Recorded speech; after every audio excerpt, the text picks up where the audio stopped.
tapu mo ia fio tua mafi o tua o Tonga tap ki he tamatui Tupoumolotuma nga mai tahini ko kuina nas pau na fio pe me loto tatau tap ki he prinis kalauni nga mai hau ai ki fonua tap ki tapa pandemia Samuel Aglis Pohiva nga mai komunista o kalauni nga mai puleanga tap ki se Atelea Inoke le tu vano nga mai Kaifahina ko dope o Atelea ate fatap ye kau taki lotu ka ma hataula ek fatapat foki he kau tau fonua nga ma ha mata pul pa kwatu fakatapu make ki ngai ha ko dope o Tonga pe mo sola pa mo bulangi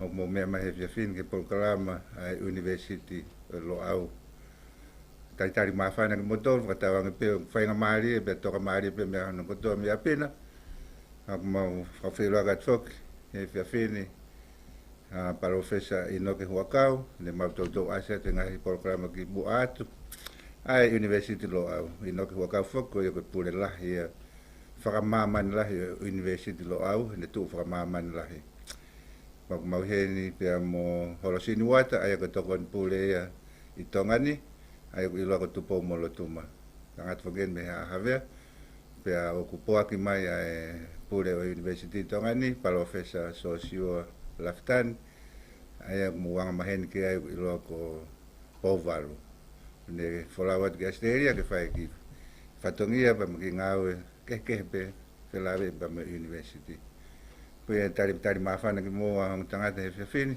ke hoko de dala noa me mata si Uata o si o mai whakaako me university lo au ke tau whewahe aki pa mo kakai whanua kau ki ngahe ka venga mahuinga ke hepe ka tau te whito ki he lolotongan mahau toi hui ke ua me hene he anga me he aho ni koe no tau hiki ai pe whahoko whoke ai fu whatongia ma mafa ai ko whiri ho tau kau taki a taha no koe no mahi nani koe anga tangata koe ka venga mahau whakatu mai me kakai whanua no whawhanang mai ke tau programa ke ai ange ha tau tala no se lave pa me ka venga koe no ekonomika ai ke puli ke mo ang tangata ke ka venga mahau ngai no tau tala no ke puleanga ku pau ke tau tala no ke ekonomika koe professor kultura me ngai me mahau i ke se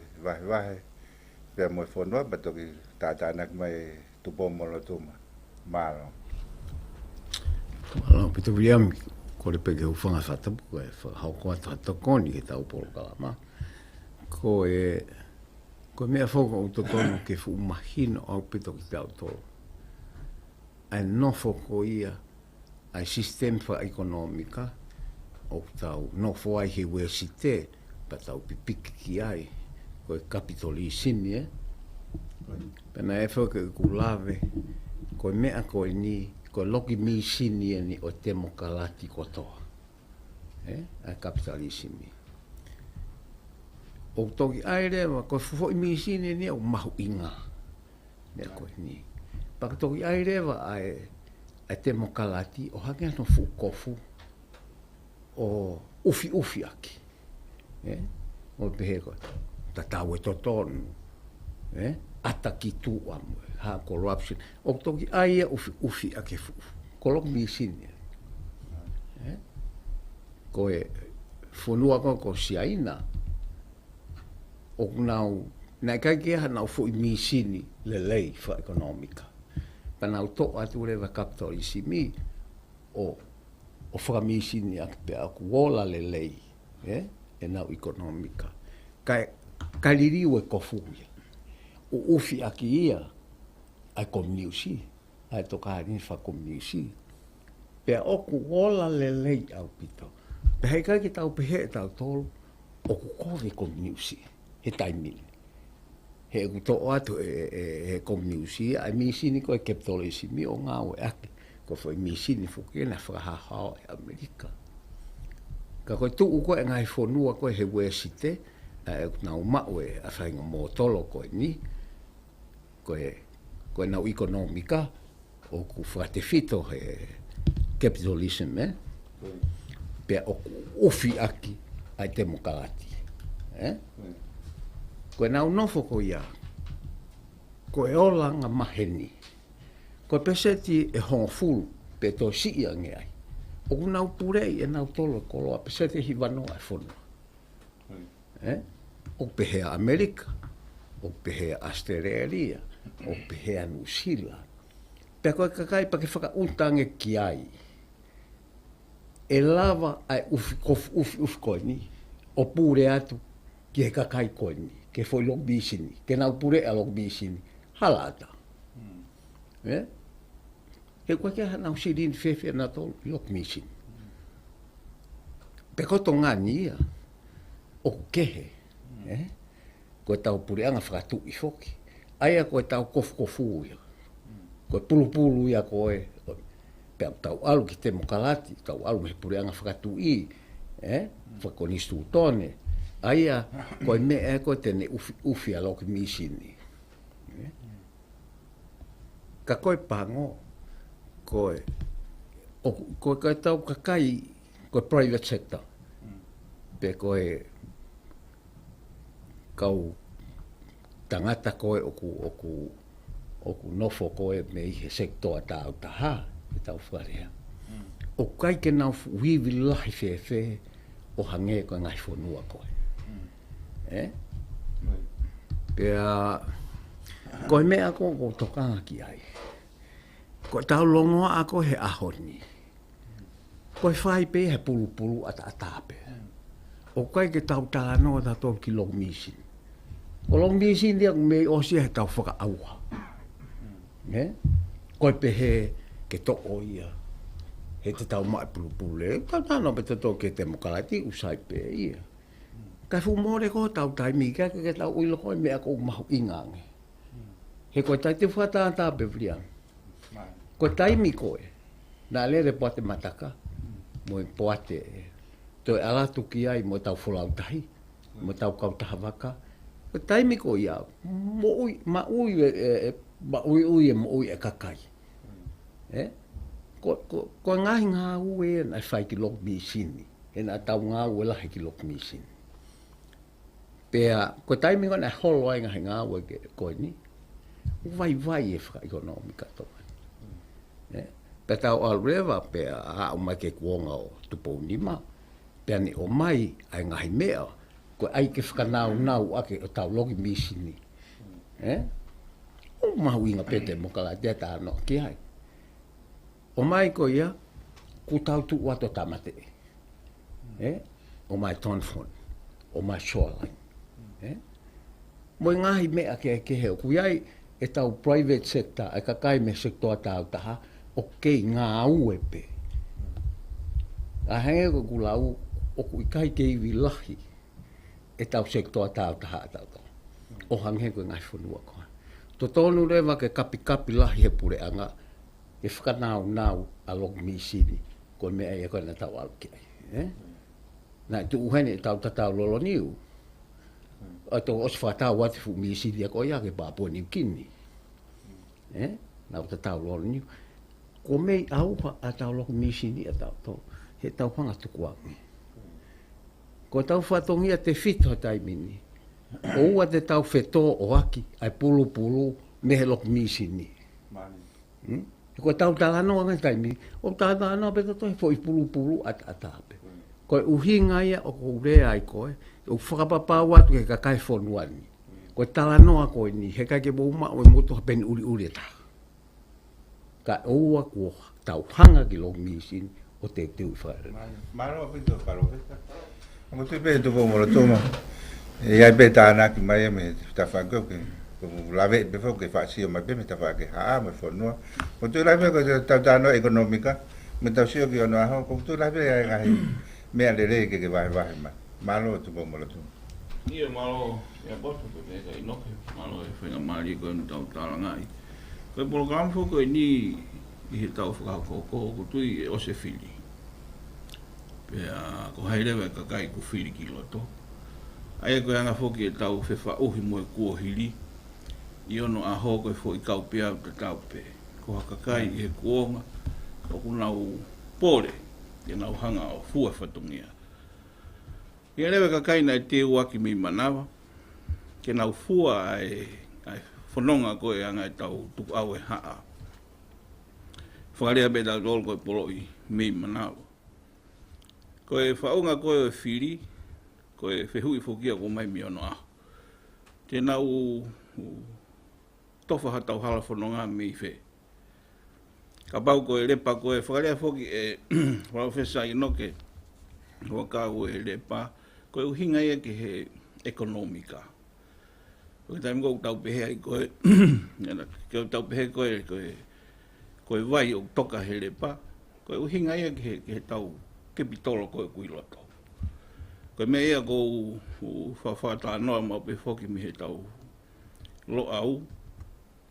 Koe taimi kou kuiloto ai e ki I mauanga mo ui. O whi mau rewa ai kakai o ku ofa whanua. Kakai unau toa whiunga ke nau lawa o sio ke atakai koe o ku iai mau pa nau lawa whai hanga au ki ai. Ka hange whoke whatanoa ke whai e Inoke. O kulahi e pehe ke o mai ai tari koe fui whakau kau ko te mkalati. Peo tau tui hange whatanoa ke whai koe malohinga, koe ri rei, koe ke hanga taha whihui. E koe taimi koe o mai ke ne mono e LEPA. Ai LEPA koe tau tolu mi ono aho. O koe makatu ki a hanga ai.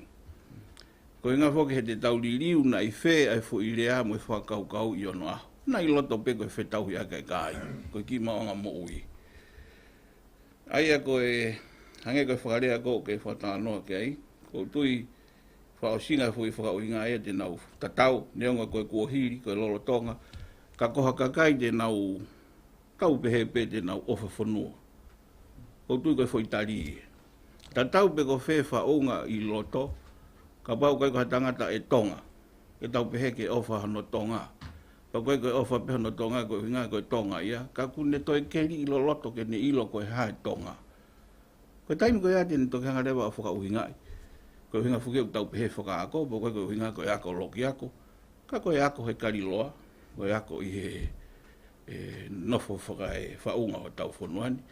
Pehe rewa kakai te nau matuai. Ke lawa peo whanonga peo tau whaunga mo ki I mawanga mo uio kui loto. Tuka te Lehapoto ka. Malo Tupoumolotuma. Professor Inoke Hu'akau.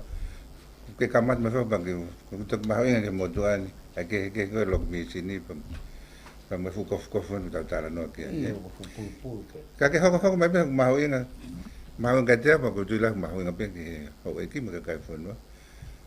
Ke lok mi sini. Pa kute whema pe ke te ama kau ngā ue ke lok mi sini. Ata mai ia.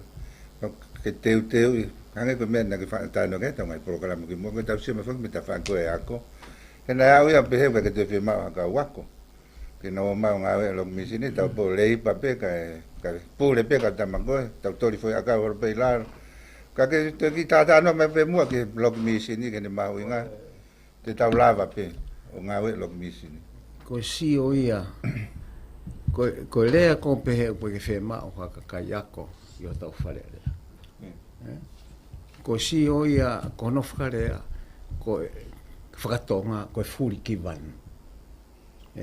Ko si o ia hataki anga furi ki vanu mon. Ai si o ko ia. Pea koe tau he kai ki ala te tamai kia ko ilo mea ko tau pe ue winki ai. Ka aku hanga e nau tau kei mo nau wako. O ngahi o nau atamai ke mio I ngofua ke mea ko utotonu. Mo mea koe e ngā ue. O ku ke heia moa mea haataha. Ko talu ene tupu ana. Ko ki mea pea ku le whai. Pa ko ki mea pea u ngā ue. Ko ne pēr taimi koe pēr toi ke ririu. Pipiki ai. Ko vaifu pe ngoto mo ia ka piki pe. O pehe na tula o e kakai ko tau pehe u kai whakaako. E nau ngā ue. Pea nau tāno a nea whike nunu ai ngā ue koe ni. O sie mea kotoa hono tamtei. O koe ke hapala nia pe koe osi koe e tau to o mai shoreline me tui o fefe. Na elea re kau whafofonga ki whare ki uhi la o te o kokolo e kakai o mai ke pureanga. Pāsi pe o nau nima ke. Pe koe tau pou ke whinga e kolo e whonua. Osi koe, pana o ke hotere, ko hotere, ko hotere a Tongan, Dateline Hotel, ko langa lahi a taimi ko ne ngahi. A o mai koe ke taimi ni, tau pehe ku tau poto, o koe ke tau lava tau tolo whakalelei. Ta e whakaako e tau whainga ngā ue ku whai. Pe koe hāhono uhi ngā te tau aluke. Ka koe ne osi pe koe a. Ko ta mai ku whakatau. A vehe kau taha koe tano a. Sai pe ia koe ngā ue ka kai businessi ke nau. Si ofia whainga maa i. Koe whehui. O tau toi ilo ke he. Ko loa koe ni hana whakatau. Hala ata. Osi whakatau ia. Koe ki tau ilo tō pe koe a. Koe mea pe ku tau ilo. Na e o mai kau taha koe ni he pureanga whetsevere pe ka ke tari. Pea ku tari he pureanga koe na toki osi. Ka osi ange tala noa ke koloa e kakai. Ku ka ke ilo kakai ia pe koe hae me o koko. Ke koloa koe ia. Koe mea ia o ku mahu inga. He kuna wala nau toki lok misini. Pe koe ala koe ki lok misini. Ko tofa me aku nau fiusio nau tō kai loa i. Pea koe me e koko uhinga pe, ko tau tānoa tau tolu koe ke temo kalati. Ai aku pe mai ngai whonua ke muki tānoa atu ke whaihala. Pea tau toki alu he whaihala.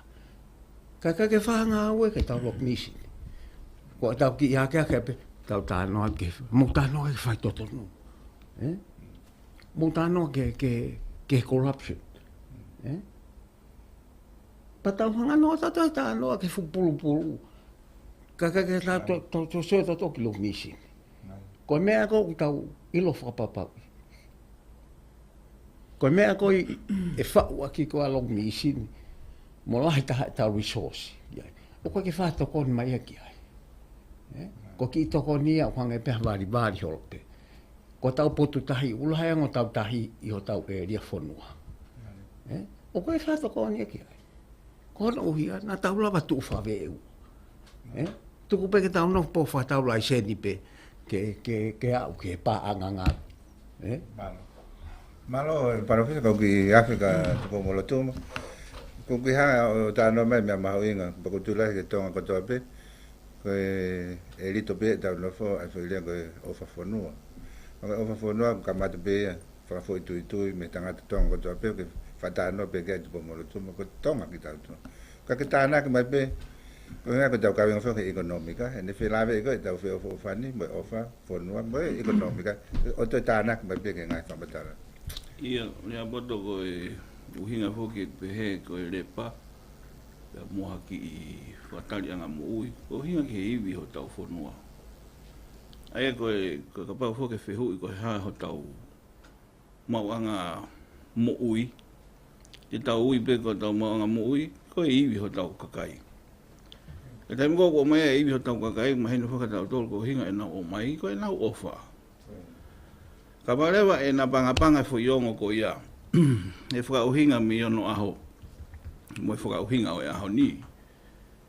Ko e ne ngā waiwai ai fo i loki misi ni Inoke hange ko whaka tala noa ki ai. Ka iaha whaunga te tau po koe whaunga ko he tau pehe whoki koe malo hinga ono aho ko hakakai na tui. Tui malo. Pea neonga whahinga mahino na na mahi aho ko ia mo e ki i whaunga na nau lawa mo ui a kika. Koe whahinga whaunga tui ko ia. Na e uhinga e nau mālohi whatatau mo e nau o ngoi ai ki whaunga na nau mau.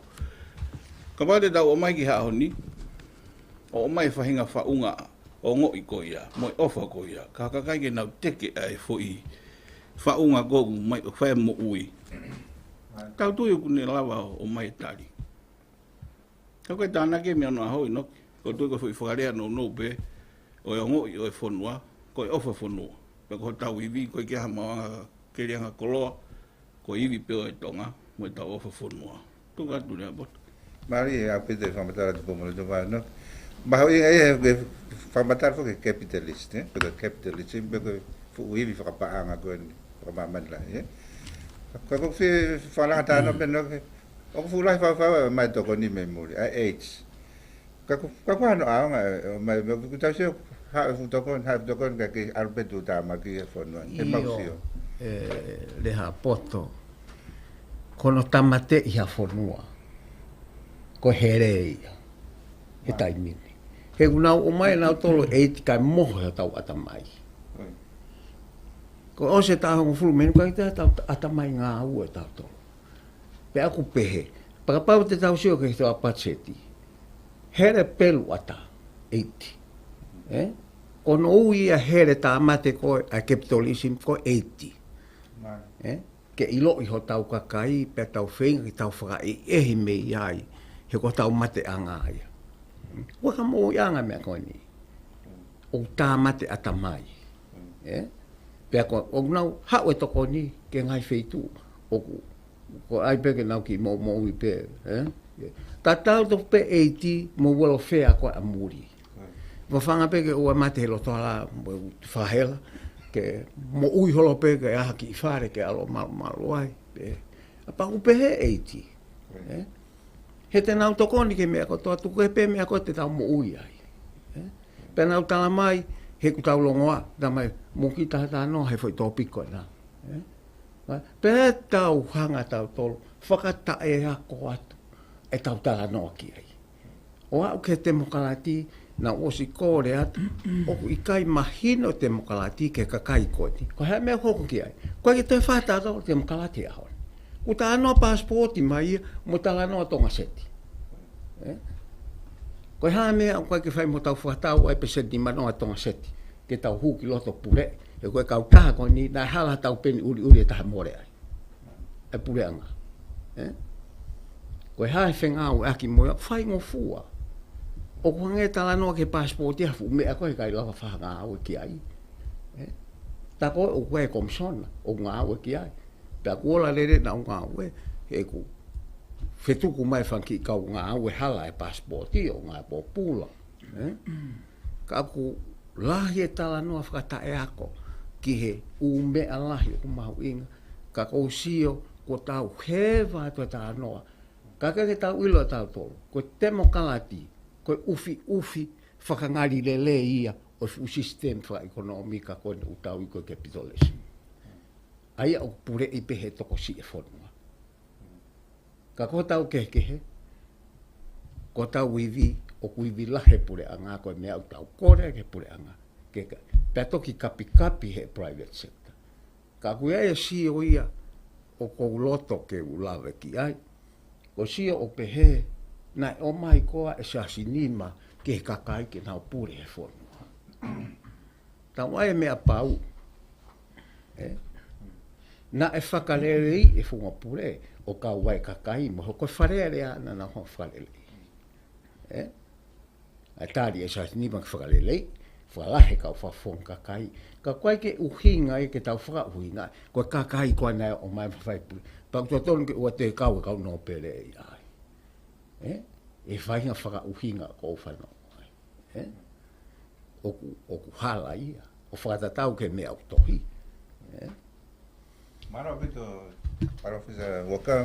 Maha ko tau takai whangau si pēni, ta arumai tau taimi, Tupoumolotuma, nofe whakau he whaunga. Whaunga tau whanua, whaunga na tau pureanga haua i ono aho.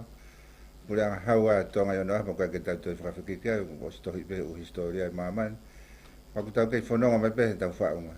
Pe toi ni tau sio ki ono hao, pe ka hao, ke hae tau me whangi tau whaunga. Lo tui ko tari hoki ia Inoke pehe ke Viliami. Ka pau e te tau whinga mā lohi ki a loto ta tau. Tof whakahaa whoku wanga ke whatanoa mau pehe tau polokalama. Kai lawa tau ta tau. Tau whatatahange koe o mai e tōna me muri, e ngai pāanga toko ni. O mai ko au tau tali atu mo tau fotu tu ngā au e.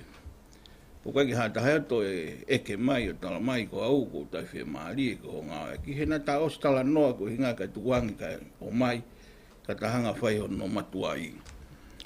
Ai ko whika ua u tāna ki atu peki ai. Ko taimi ko koloke ki tau tol ke to'o ke tau mawahe wahe. O uhinga ia o te ke haa, ka ke hau peho ho kita, hau peho sino o ou.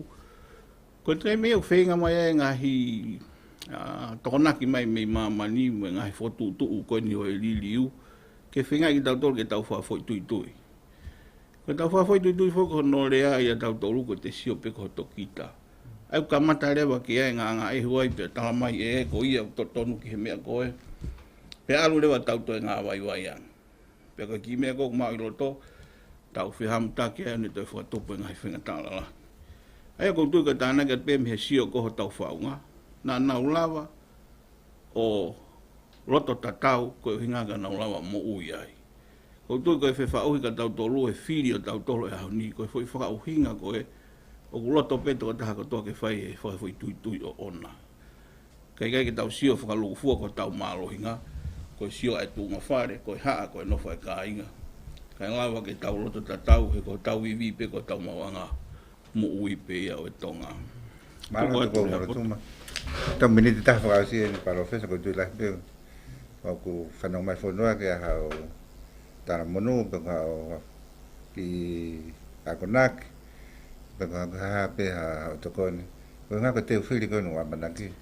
O ko ki fa kore ke o tua mea. Ko to kore. Ma ai fonu. Na ufano he programa ka dale. Ko o sia ko ni. E nga ta fula wa ki ko ka ko tonga ta to. Te fa mau inga mai Holosini ho tau tonga. Ki tau foki ki ai. Ka koe ko repe aku ke tau whai ke hei. Ai fo i rea fa whapālango ko passion for power. Mo passion for change. Ko tai mini. Ko utau ko na tau hau ai. Ko passion for power.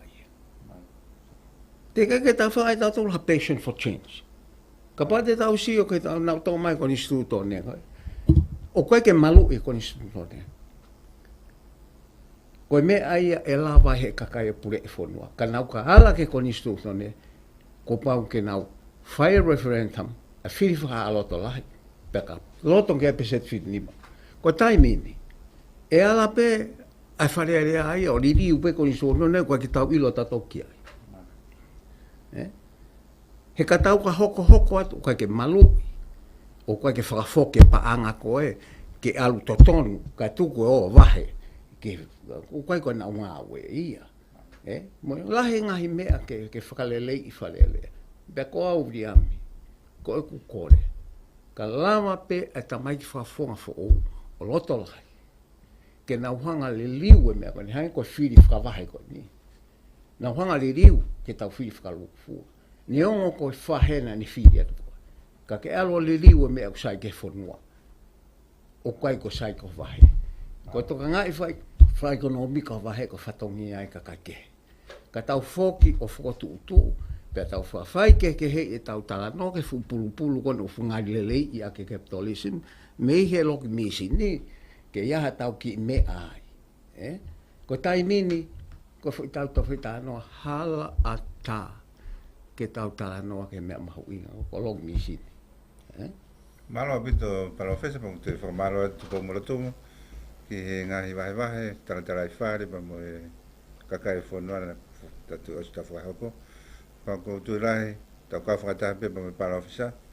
Tai mien ke tau kore ki o tua. Tau kore ki o tua ke toko ni hifu ki whanua. Pa ko tuilahi, hau ek mo tau kainga. Pa ko awhio pe o tua, pa ko kei ofa mai pe o tua ki tongani. Ko ia whaospe mau kua karama, a ke tau te whoki pe. Ki mene whai he urak wha, tupo urak, hono tuko I whanua ki langi. I whai mahe o tua, hono toka ngai, mo hono tāpua kina I whanua. Ko ia whamaroa au pito mo mea mai, whatawanga pena e tōrere atu e ngahi vai me ngahi Fotu tānoa ne whai atu. mo mea tua fatu.